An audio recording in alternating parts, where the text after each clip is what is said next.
Welcome to Life Expansion After 50 podcast. This episode is High Performance Self-Coaching Part 2. It's not that they don't want to do work, because these are hardworking people. It's that they've given up. They've assumed that it's not available for them. And that's why I'm doing the audio event after this. They've assumed it's not available to them. They've tried everything and nothing has worked.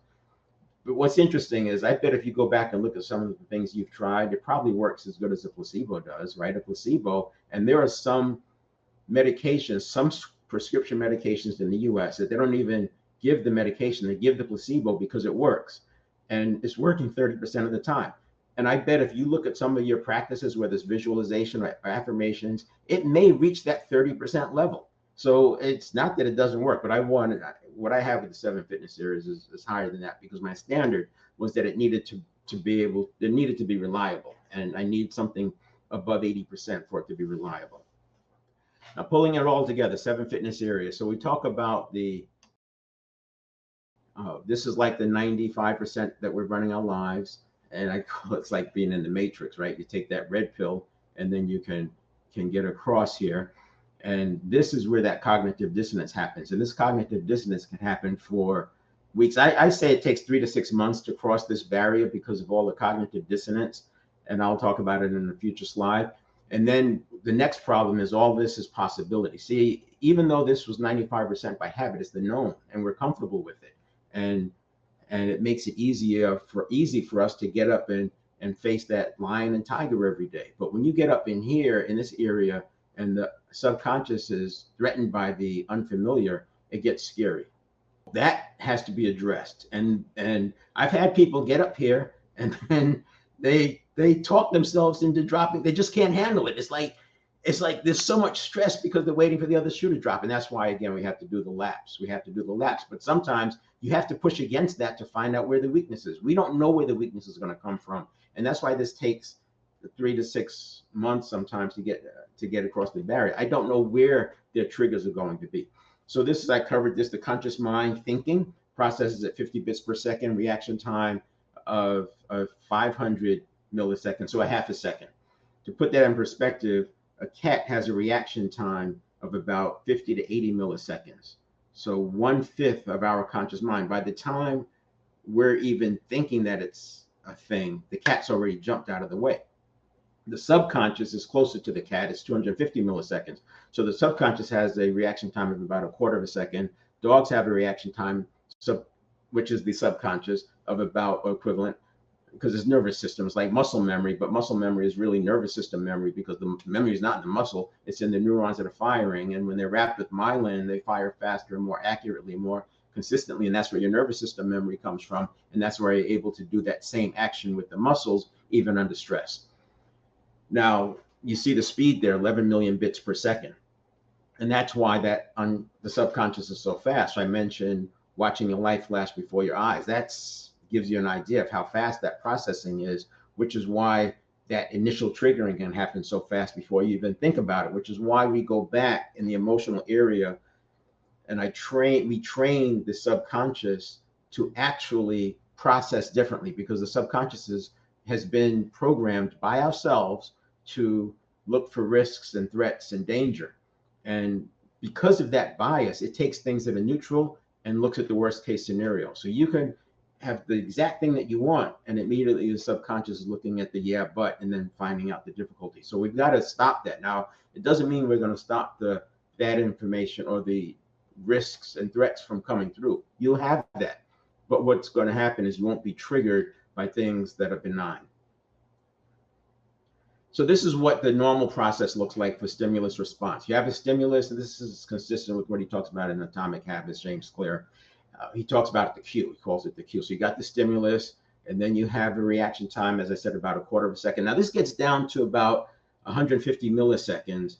So they're around the speed of dogs for athletes who are training, especially Formula One athletes who have to do those stimulus response drills where they're constantly going faster and faster and faster. But any athlete who's doing a lot of reacting, they're going to be faster, closer to 150 milliseconds. So that's the typical stimulus response. But what's going on is, you see on my graphic here, it's actually a reaction. So you have stimulus reaction, response. But we've allowed our reaction to become the response. And that response then becomes to decide, act, speak, fight or flight, freeze or withdraw. And by doing it this way, we then defend whatever this decision is. So we make a decision here, and then we defend it because we think of this as coming from ourselves. And that's the problem. What we want to do is understand the difference between conscious thought and subconscious impulse, and then start making decisions. Because if I say, I want to run a marathon, but every time I start training, I seem to find some reason why I can't.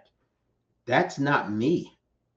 The I is the person who wants to run the marathon. This other thing is some conditioning from the past, some other association, some habits that are creeping in. And it's very important. And what's nice about working with the client, once we get this language, I can then say, that doesn't sound like your conscious thinking. It sounds more like your subconscious. That's coming from the subconscious. What's driving that? And they instantly know. And then they're able to decide. And so we do this over and over and over, and it gets easier and easier and easier. And then they're doing it themselves, and then they're catching themselves. And then they get to the point where they're above the line.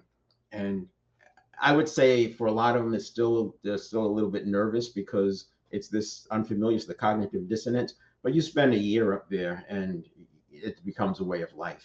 Talk to anybody who's gone through this, and they'll probably resonate with what I'm talking about. Not what I'm saying, not with me. I'm saying if you've seen somebody who's cleared it, they've overcome themselves, they've achieved more than they ever thought they could, and they're happy and they're not experiencing anxiety. When you run into that person, run this presentation by them, see what they say. Use it as a data point. So this is how I have laid it out. We call it stimulus response, and that whole stimulus response is happening in a half second or less, right? Because if the conscious mind comes online in a half second and the reaction is happening in a quarter second, we're somewhere between a quarter of a second, probably a third of a second, where we're already deciding what to do. But in reality, we have a pre-stimulus, then we have a stimulus, then we have a reaction, and then we have a response. And anywhere in here, you can put a pause.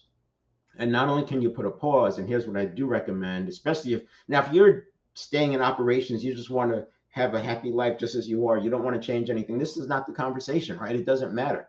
This is not mental health. We're not trying to fix anybody. But if you want to do something that's never been done before, or that you've never done before, or that's out of your reach, then we need to change this reaction. And instead of making it the way of the world or the model of the world, this is just a data point. It's just a data point that your now response, your conscious mind comes online to say, what do I want to do, think, or say about this particular data point? The other problem here is we got the pre-stimulus, and this is your priming and your cognitive biases. Look at that, your social influence, discomfort. We've got the environment. And notice how many of these are physiological in nature. So priming is powerful. When you read books like a book like Persuasion by Robert Cialdini, or even better yet, Before You Know It by John Bars, the studies, and these are peer-reviewed studies by neuroscientists, which means other scientists, other researchers had to repeat the results. It's bizarre how easily we're primed. It is bizarre. No wonder it's so easy for people to latch on to conspiracy theories. And confirmation bias is a big one. I first started studying cognitive biases because thinking about to support this work, but realized that it wasn't I couldn't fix all the cognitive biases. We had to go upstream further than that. And that's why I am now looking at this whole stimulus response. That's why I've broken it down the way I have, because I wanted you actually take the cognitive bias out of play. That's the point. All right, now the mental area. So there's 3 human needs that when met create intrinsic motivation, pleasure from the activity itself, which is intrinsic motivation. A lot of people say intrinsic motivation or motivation from inside. Yes, that's true, but it's motivation from inside because I enjoy doing the activity. Talk to motorcyclists, we don't need a destination, a reason to go somewhere. Any destination is good enough, right? Because we enjoy riding. The riding is entertainment enough that it doesn't matter where we're going. We enjoy it. Now, I don't want to get too far, but I would say if you're a leader or even in sales, look up self-determination theory and start paying attention to what you're doing that impacts the autonomy, competence, and relatedness of the people around you. physical. Some cognitive processing is physiological. I already mentioned this 100 billion neurons firing, where each neuron interacts with up to 10,000 or more other neurons. The neurons get wrapped with myelin, as you'll read about in Grit by Angela Duckworth and Talent Code by Dan Coyle. And as they get wrapped with more myelin, they fire faster and more accurately. And that's what makes habits so hard to break. But what's interesting is the synapses, the neurotransmitter between the neurons, that self-eliminates with lack of use. So if you stop doing this habit and you start doing this habit over here, that neurotransmitter goes away. This is the dopamine and serotonin. Think about that. And that goes between these neurons, and now you have a new habit forming. And it's easier to replace a habit by doing something differently rather than worrying about breaking habit. And once you get this distinction between the conscious and the subconscious, you realize what you're doing is training your subconscious. It's not about overpowering it with willpower or thought. Fast and slow thinking, I already talked about that. The fast thinking is not thinking at all, it's associations. Slow thinking is the conscious mind working. The objective is to, one, know the difference, and then we do those laps, because a future objective is to be able to have the conscious mind govern the subconscious. And then we use the higher self to help us do the reprogramming. So in the workshop tomorrow, we'll actually do that, where we reprogram the subconscious. Once you do it a few times on small things, you can apply it to larger and larger things. The reason why we can't just jump out and start on larger things is because you don't know where that anxiety is going to come from. You got 100 billion neurons interacting with each other. It's like mobs, it's like a mob mentality. You don't know what's going to set them off until you set them off. And it's a learning, it's trial and error, literally trial and error. So now we've got the cognitive. I put this up there because look, again, just to make the point that all of this is most of this is physiological, right? And then we're going to go to reframing. Most of you have heard about reframing. There's two types: contextual reframe versus meaning reframe. And reframing does work. This is after the stimulus reaction, though, right? Then the person is already thinking about it, and you come in and you reframe it for them, and then they relax. It works on the milder things, but if somebody's like triggered and fight and flight and their adrenaline is flowing, it's kind of hard for reframing to work, because they won't even listen to you. It's like, how do you reframe for somebody who thinks they're drowning? And when somebody needs psychological air, to me, it's just like drowning. If you have a person who needs psychological air, which is, their autonomy's been hit, their competence has been hit, their relatedness has been hit, and they just think that, it's the end of the world for them, very, very difficult to talk about reframing. Same with transformational vocabulary, which is another empowerment catalyst, if you will. But that comes after. And this is what I needed. I needed something that comes before. So we want to have the after stuff works 100%, not 100% of the time. If the reaction is mild enough, if the triggering and the anxiety and the emotional charge is low enough, then the reframing works, the transformational vocabulary works. And what I needed to do was, one, keep those charges low, and then when the charges do get high, have a quick way of reversing it before it gets too late. I still think even if you are well steeped in this work, you can still get triggered beyond what's capable, and you might need a few minutes. It may not be seconds, but generally speaking, it's seconds, because you already know it's coming from the subconscious and just that awareness. As a matter of fact, what's cool about it is when you get far enough along, changing habits is as simple as becoming aware that I don't want to do that anymore. And the conscious mind has such a relationship with the subconscious that it's done. It's already done, because we've taken the subconscious out of this superior position. If you want to take a screenshot of that, if you haven't heard of reframing before, you use it, and a screenshot of that, meaning reframe. So the first one is contextual, this is meaning. And then back to, so when you get into the subconscious, think about in the context of the five senses, because that's the physical. And then we have the spiritual. I talked about the higher self, awareness of awareness, collapsing the woo-woo gap, and honoring the powerful present moment. That's important. The powerful present moment is your consciousness is pure. It should always be pure, right? And then the thought, you want your thought pure. You don't want to be thinking about anxiety over the future or regrets of the past. You want to have this clear. And this is why people say you can't create great plans from a place of scarcity, because if you're already stressed out, if you're in fight or flight, you're not going to be able to come up with your best work there. So you have to have that present moment has to be pure. and then the other one is mind. You want the mind functioning and operating. You don't want it distracted. They call it, talk about mindfulness. And you can meditate. And one of the benefits of meditating is that it's faster to get to a mindfulness state. The more it's almost like if you meditate, it's easy to get mindful. I'm going to make this up, for 5 minutes after the meditation session, but you meditate a little bit longer, more days and more weeks. And now you can hold it for an hour. Eventually you can hold that mindfulness, ease into mindfulness all the way around to the next meditation session. So like I said, there's a lot of benefits with meditation, but it's not required to start the journey. And then I already commented, use the higher self to retrain your subconscious and put the automaticity. See, we were going to put the automaticity to work for you.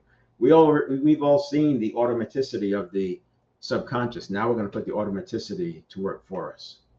Typical stimulus response, we're retraining the subconscious to scan for the positive. This is the positivity exercise. And before I get there, this is your empowerment catalysts. And you can take a screenshot of that. So it's reframing is on there. You can see I've got transformational vocabulary, box breathing, power posing is on there, gratitude reflection, some of the common things you've seen, journaling. There's more. I've got dozens of these, and it depends on what I'm running to. So I talk about retraining the subconscious with the positivity drill. Now, this is that same diagram, but you can see it's adding some things. So I have the stimulus, we saw the reaction, and we saw the response. But now we have this positivity drill I'm putting in there, and we have this assess and choice. So when I talk about a pause between the stimulus, the reaction, and the choice, we're only talking a quarter of a second or a half second.